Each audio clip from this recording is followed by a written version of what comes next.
And Zay, we had a little chat off air before we got on the show. I mean, you was talking about the lighting in your room, but brother, when I'm looking at that blue shirt that you got on, that blue sweatshirt, you just light up the whole daggone show, brother. Okay, so you know what? It's about to go down. We might as well begin in the National Football League as Tua Tagovailoa criticized is criticized for a horrible performance in the Dolphins' loss to the Chargers last night.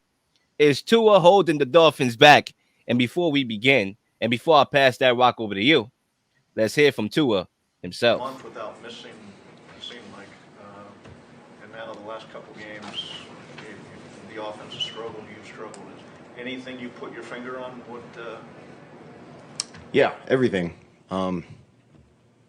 The, I mean, from the communication to, getting the details right with our guys, and just being able to make plays for our team. And like I said, it is very disappointing for us to go out and do what we did. We worked too hard to put up a performance like that, to not, be in rhythm, on time with certain throws, to not be able to execute some plays, and just not look like the football we've been playing earlier. Zay, the mic is yours. I've been saying this for weeks. Tua Tagovailoa is not a good quarterback. The man is a bum. All this top 5 MVP praise he was getting was ridiculous, especially the teams he was playing against, and another bad defense that he played against just last night against the Chargers. They're 27th in yards allowed, 30th in points allowed.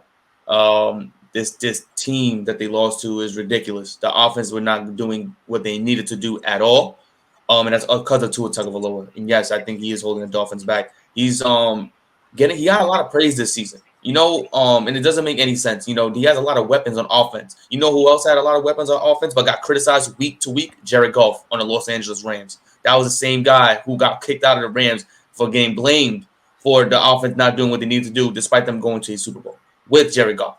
And I think Tua is the same caliber of Goff. If you're gonna put them side by side, they do the same exact things on offense. So I don't understand how Tua Tagovailoa is top 5 in MVP, but you're not going to put Jared Goff in that same conversation when essentially they're putting up the same numbers. But one's getting talked about way too much, and the other is being essentially thrown under the water, despite them having one of the hottest teams in the NFL currently. So I think, this guy Tua, he didn't do nothing well. Tyreek Hill called him the most accurate quarterback in the he has ever played with. He threw 54% completion last week and then 35 this week. I don't know how accurate Tyreek Hill is feeling right now with that take. When you talk about Tua Tagovailoa, he is very limited as a quarterback. He can only do so much. This offense put a lot of speed weapons, speed demons around him, so it takes the pressure off him to make those certain plays, certain throws. Now, this Chargers team, you could say they shocked the world, but I think it was more of a Dolphins collapse, in my opinion. It wasn't like the Chargers were playing lockdown defense. They weren't playing defense we've never seen before. It was just the Dolphins' inabilities to really move the ball down the field and actually take advantage of the opportunities that the Chargers were handing them damn near. How many 4th and 1s are the Chargers going to mess up? I mean, there were so many times when the Chargers were not doing what they needed to do. And it's a big issue with Tua. I said it. The rest of the season is going to be a big like exclamation point of what Tua is as a quarterback in the NFL. And this was supposed to be the easiest game out of the rest of the remaining schedule that he needed to take advantage of. He plays the Bills, he plays Green Bay, then he plays New England Patriots. And then after that, he plays the Jets. Those are not easy defenses to just go out there and just throw the football against. And I think we're really going to see what Tua is made out of in these next 4 games. But I already know what he is. But I want everyone else to be on the same page as me. So I'll wait and I'll be patient because I already know the movie is yet to come. All right, I'm going to break it down like this. The way how this question is worded, is Tua holding the Dolphins back? No, he's not. He's not holding them back. Now, did he have a bad 2 weeks? Sure, he did. And I'm not going to shy away from that. But the reason why I'm not going to say he's holding them back, he was just in the MVP race a couple of weeks ago. So clearly he's been playing up to the level of the talent that was built around him. So he wasn't holding them back then. Okay, when you look at this game in particular, maybe this question it stems from the game last night more so. But even if that's the case, No, he's not holding him back. And the reason why, and I'm going to get to that in a few minutes.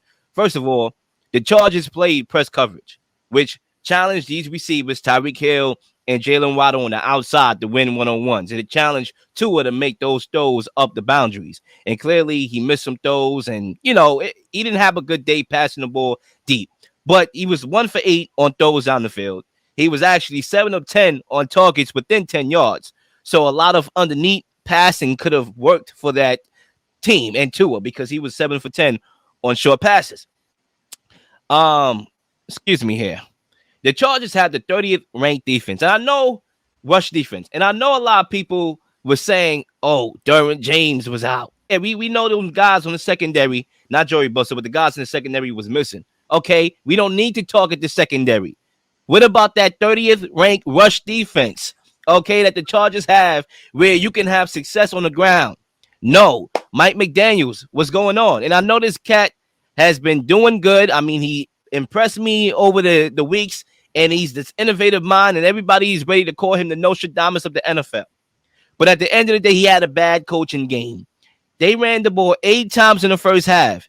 I repeat, the Chargers have the 30th ranked rush defense. You're running the ball 8 times in the first half. The first drive, the first 3 plays, 3 and out, passing the football, not run on the first play of the game or the second play of the game. First drive, 3 and out, all pass plays. And you mean to tell me I'm going to put all the blame on Tua? No, he's lucky to get half the blame. I'm giving him some of the blame, yeah, because he didn't make those throws on the boundaries. But at the end of the day, the teams the last 2 weeks, they've been dropping back the linebackers because they realize that the Dolphins are dangerous in the middle of the field with all that speed and talent. You get the ball out, they do something with it, yards after the catch, the yak. So they're dropping back their linebackers. Okay, so how do you combat that if you're a coach, if you're Mike McDaniels? Pull the linebackers up. And how do you pull the linebackers up? By running the football so they can come and attack the run so you can go and do what you do best. It was a terrible game from Mike McDaniels from a coaching perspective, and that's why I can't put all the blame on Tua. And no, he's not holding them back because it wasn't his fault last night. But the last 2 weeks, yeah, I get it. And one more point before I pass that rock back to you, okay? Because I'm going to come to you with this Bucky Brooks theory. Shout out to Bucky Brooks, one of the best people in the sport that knows the game of football, right? He has this saying, trailers and trucks. Some guys are trucks, they can carry you. Some guys are trailers. We saw last night who's a truck and who's a trailer. Justin Herbert clearly is a truck. He can carry his team. But we all knew Tua is a trailer. The teams lift him up. So guess what, Mike McDaniels? Even though Tua was having success on the year, don't forget who you got at quarterback, and that's a trailer. Lil Shadamas on the mic. But that is also, exactly what you just put. The first one was a great take. I thought you hit that on the nail perfectly. But that was another thing, too, what I'm talking about with Tua. He's, like you said, truck and trailers. The guy has yet to show us why he should be a top 5 candidate in MVP because of what he needs his team to do for him. It's not that what he does for the team. The team needs the team to elevate for him. He needs Tyreek Hill to do those jet sweeps, Jaden Wild to do them jet sweeps, Jeff Wilson to get those 20 yards per carry when they do run the football. Most of to get those goal line touches or even like those third and long touches to extend the plays. It's not Tua, and you said it before, 7 for 10, under 10 yards passing. That's who Tua is. Tua is a check down quarterback. He's a guy who get the ball to you within 10 yards and the receivers do the rest of the play. And that's why I have this issue with this national coverage of Tua. Like, I understand they want him to come out of the dirt. They want him to rise above because the last couple of years hasn't been in his favor, or the last year hasn't been in his favor. They was calling him a quarterback. They didn't know if they was questioning him as a quarterback. They didn't know if he deserved to be in the league. They said a lot of different things after that hip surgery he had. I come out of college and stuff. They want him to big him up, and now they're putting him in this light. I think 2 weeks ago, or before they played the 49ers, they was asking if the Dolphins are the best team in the NFL. I'm like, who did you play to be considered the best team in the NFL or the best quarterback or one of the best quarterbacks in the NFL? From when I was growing up watching sports, it wasn't about what your record said. It's about who you played. It's about the competition you played against that determined if you was a good team, you was a good quarterback, you was a good player. It wasn't just you just going 16-0. It was about who you played. And Tua did not distribute, or at least show us what he was made of against the good teams. When we're talking about quarterbacks, I'm not even putting Tua over Mike White right now. And that's just being frank. We're talking about from a talent perspective. Tua is not even Mike White. So that gives you a lot of questions off the rip. He shouldn't even be considered a top 5 quarterback in the NFL just based off that alone. If we're talking about Tua needs everybody on offense to be productive in order for Tua to show that he could throw the football, that he could do something in the light of positive yards or productivity on the football field, that's a huge issue. It can't just be, I need Tyreek Hill to be on his A game, Waddle, Mostert, Wilson,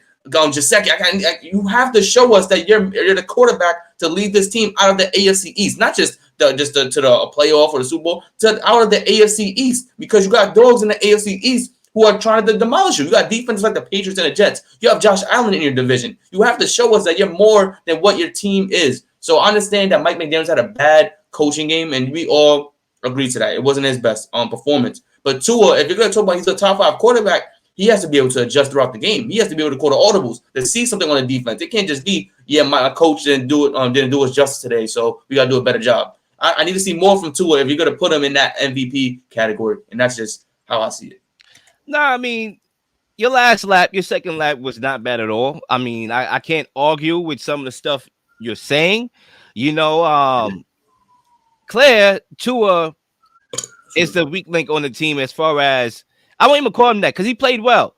At the same time, like, you know what you have in your room. You know the quarterback that you have. Coaches already know who they're working with before we even know.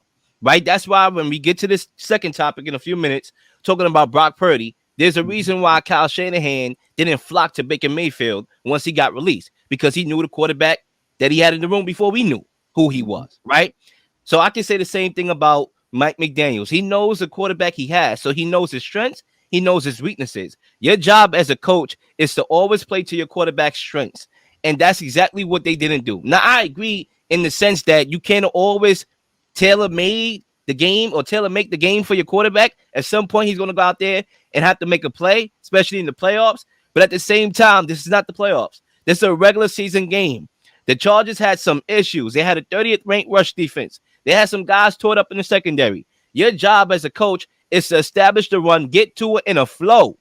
By you, the first drive, by you passing every single down and going 3 and out in the process, Tua is now out of rhythm. You just got him out of rhythm. So now he has to find that rhythm over the cups of the game. So now he's playing from behind when they come from the rhythm standpoint. So that's why your job, establish the run, attack the Chargers' weakness early, and get Tua in a flow so Tua can just flow. And clearly he didn't flow, and that's why somebody got to go. And that's just what it is. So I got to leave it at that. But I do have another second lap here for you, because the Chargers' offensive play calling wasn't, spectacular. It was hit or miss, right? I saw some instances where I was like, all right, I see it. And there was some like, yeah, what are you doing? So the thing I like about the Chargers and what they did from a coaching perspective, they masked the pass protection. They know that they have some injuries on the offensive line. The offensive line is not great. So how do you combat that? You mask it. How you mask it? What does that even mean? You basically hide the fact that you don't have no protection. So how do you hide it? You roll out your quarterback, play action, get him on the move. And that's exactly what he did. And obviously, Herbert, he's great at creating outside of the structure of the play. So he can be on one hash and throw it across his body to the other hash, and it's pinpoint accurate, which it was when he threw that ball to Mike Williams. So I like that and what he did and what Joe Lombardi did to get Herbert on the move to mask that pass protection. But there were some instances where it was 3rd and 1, 4th and 1, and they're setting up plays behind the sticks, which I didn't understand. So it was hit or miss. But the reality is you got Herbert on your team. The reality is you got Tua on your team.